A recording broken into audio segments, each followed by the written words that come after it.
Lesson 4. Artists use different processes to make their art.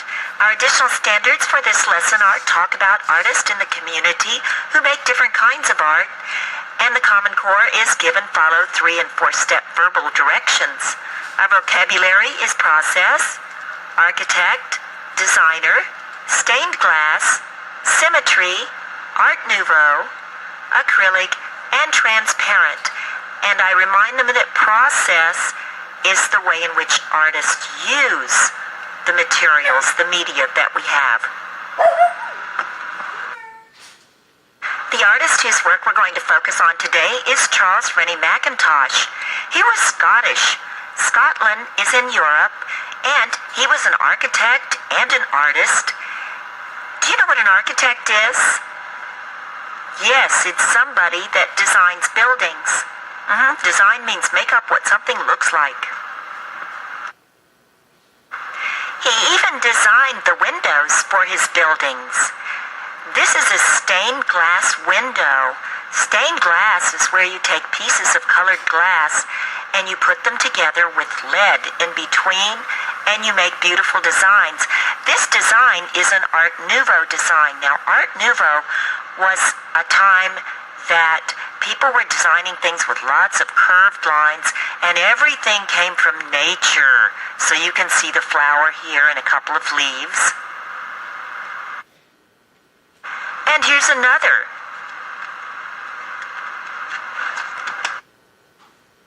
And another. What is this? Yes, it's a rose in the Art Nouveau style. And I want you to notice that this piece has symmetry. What does symmetry mean? Exactly. One side is the same as the other. And on this one, look, the top side is the same as the bottom side, too. Even his people had lots of soft, curving lines. And here's another rose. Here's a heart. Can you see how some of the colored glass is streaked in here and some of it has uneven color? Well, it's supposed to, but it adds to the design of the piece and the beauty of it. And look at this. See this? It's called textured glass, and he used a lot of that too. Later in his career, he started working with straighter lines. Here's a later piece with lots of straight lines. People just got tired of Art Nouveau eventually, so they wanted straighter lines, and we call that Art Deco. Charles Rennie Mackintosh was working about 100 years ago, but stained glass has been around since, the Roman times, so maybe over 2,000 years. Stained glass was used in churches because most people couldn't read, so even the windows needed to remind them of the Bible stories that they had heard. And if you look at this one, this is called a rose window when they had it round, and this one was made while they were still using just pieces of colored glass to make all the pictures in the window. The one on your right over here, you can see all the detail in it, but you can also see here that this is also one piece of glass. That's because they started painting on the glass, but you couldn't see through it anymore. It wasn't transparent anymore. Transparent means you can see through something. This beautiful stained glass is inside a mosque. That's a Muslim church in Iran. So they use stained glass all over the world. Look at the designs here. They don't believe in using images of people. So they've got shapes and sometimes flowers and plants. These designs remind me much more of Charles Rennie Mackintosh's work. It's our turn. We don't have colored glass to work with, but we've got see-through acrylic, which will work great. Acrylic is a type of plastic that's transparent. For the stained glass project, You'll need transparencies, just quarter or regular size transparency. White paper cut slightly smaller than the transparency. And construction paper that's been halved so that it's now 9 by 6. Some objects from the classroom you can trace around. It's fine to use stencils, and you'll need permanent markers. I pay 99 cents at the 99-cent store for these. You'll need some colored pencils, and of course some samples. This one is completely symmetrical. This one is symmetrical, except the details are asymmetrical.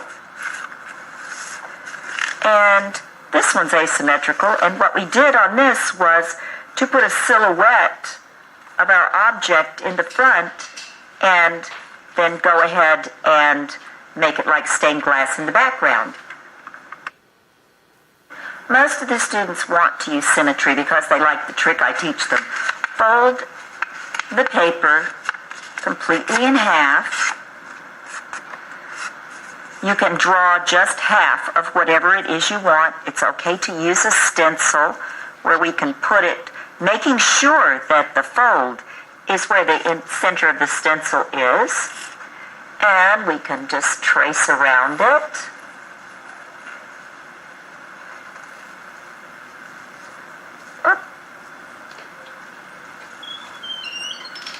Okay. Then they have to put in their own details. So let's say they do something like this, maybe something up here. I encourage them to work fairly large. And then maybe down here, something like that. Maybe something like this. Maybe one here and here. And go ahead and make the antenna. Then they fold it the opposite way. And I find it slow and they miss if they trace, so I have them just scribble. So we scribble on the back.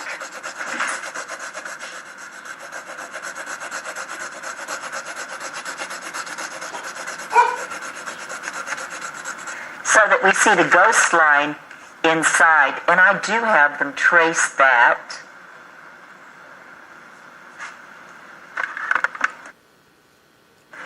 Once that's traced, we want to plan our work. I explained that artists plan their work before they start. So I have them use colored pencils, not so much to color it in, but to plan which colors they're going to put where. So we can do that, and they can plan out their work.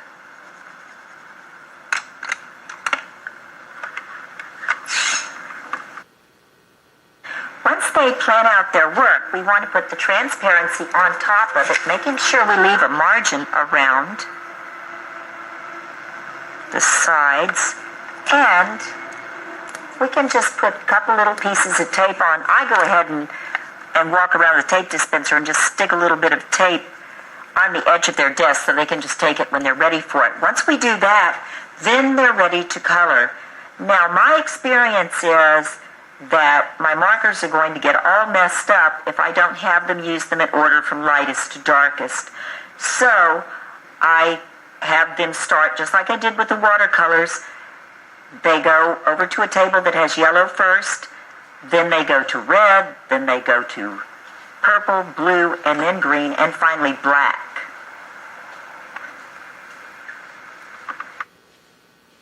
So of course they're going to start with the yellow and just color it in. And the same with all the other colors. And this one, it looks like I decided to make it black. Once we get all of our color on, then we outline in black.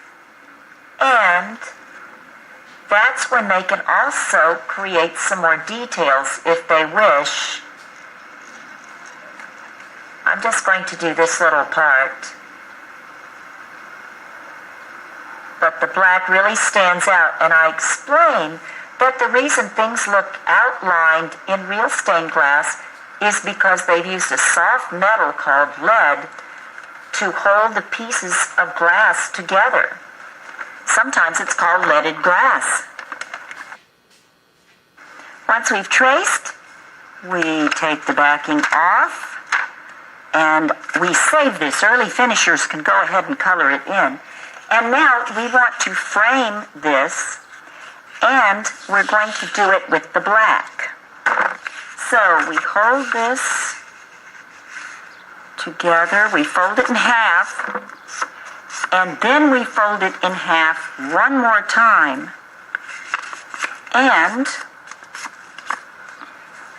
making certain that this is going to be on the inside, we go ahead and draw a line a little ways from the edge all the way around. Now, they're welcome to make this a wavy line or a zigzag or whatever they want. Gee, I think a wavy would be pretty for this.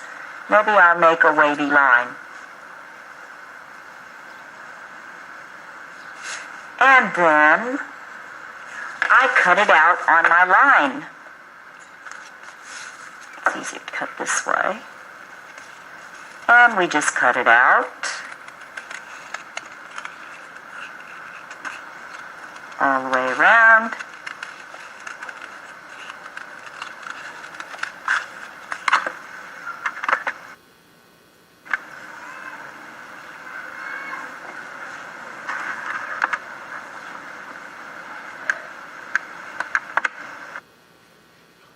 Lesson 5, artists use different media to make their art.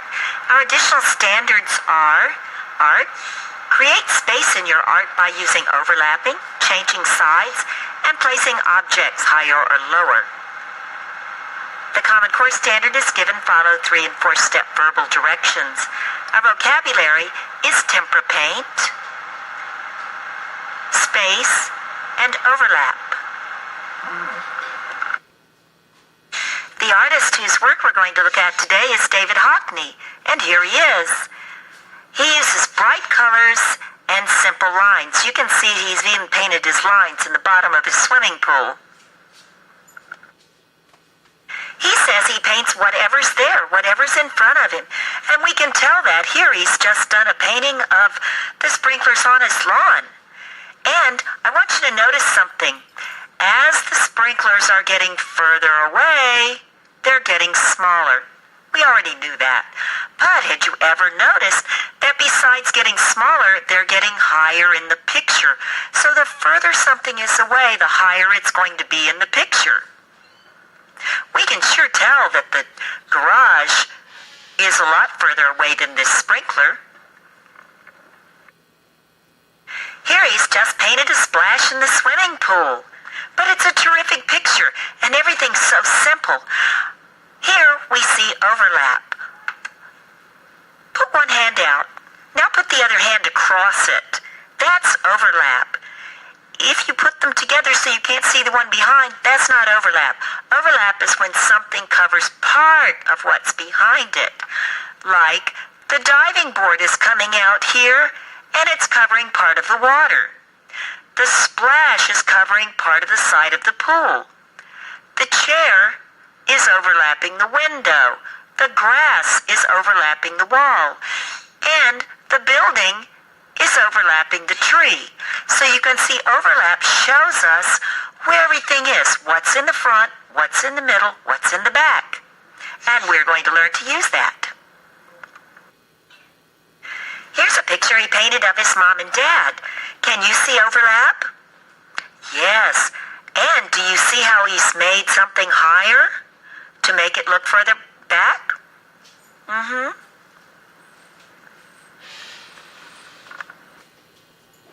Here's a landscape he painted of the Grand Canyon. Can anybody show me where they see things getting higher as they get farther away? All over, right? And what about things getting smaller? Yes, the trees over here. And what about overlap? Where do you see overlap? Good. How do you like the bright colors? His colors are really wonderful. David Hockney grew up in England, where it's cold and foggy, and he went to art school in London. But soon after that, he wanted to come to Southern California, so he came here and lived here for many, many years. And then about 6 years ago, he moved back to England for a while because he had 2 major shows there. And this is a picture that he painted in England. Aren't the colors great with the bright green trees and the bright red ground? Do you think that's the way it really is where he's living? Okay, it's our turn to paint. While I'm getting things ready for you to paint, I would like you to open your art journals and begin sketching a simple landscape. Make sure you have things getting higher and smaller as they're getting farther away, and I want to see some overlap. Keep it simple. Details won't work very well because tempera paint is coarse and it's not so easy to paint details in it, plus the fact that our brushes are pretty big, so we can't paint anything really delicate. I demonstrate drawing a simple landscape for them and usually put something for a horizon line in and have some hills coming up, overlapping each other, maybe something here, so we can add a lot of color. We're going to do the background first, and then we'll put trees and things in later. So we have this look, and this is how we're going to begin. I'm using foil as a palette. I usually give them magenta, true red, yellow, turquoise, and white, and that's plenty for what we're doing. I demonstrate painting the sky first, and we start with white and get some blue, always from the edge, not from the middle if we have another color on it, and mix it on the paper, which will give us a much, much more realistic sky than having it all exactly the same color. So we're going to paint in our sky. Since everything here is going to be in back of what we're really going to be putting in front of it, it's okay if they go outside of the rectangle. That'll be cut off when we mount it anyway. So we can make a little more of this. And let's finish up our sky.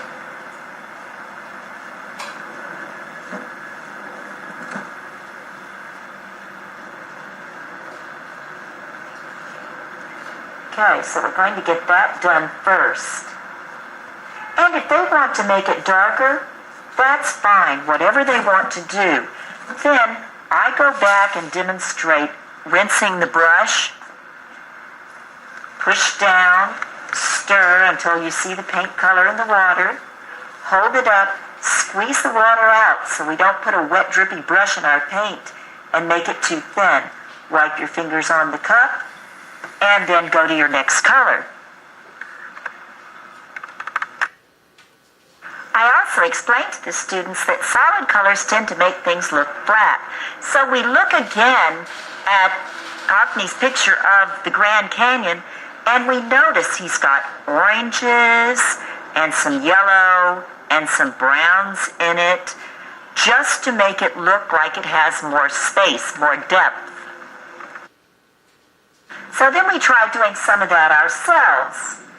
Maybe a little yellow and toward the top. And kind of blend it in. Just to make it look like it's got sunlight playing on it. And let's see, maybe some magenta. You can put some magenta down in here to change some color.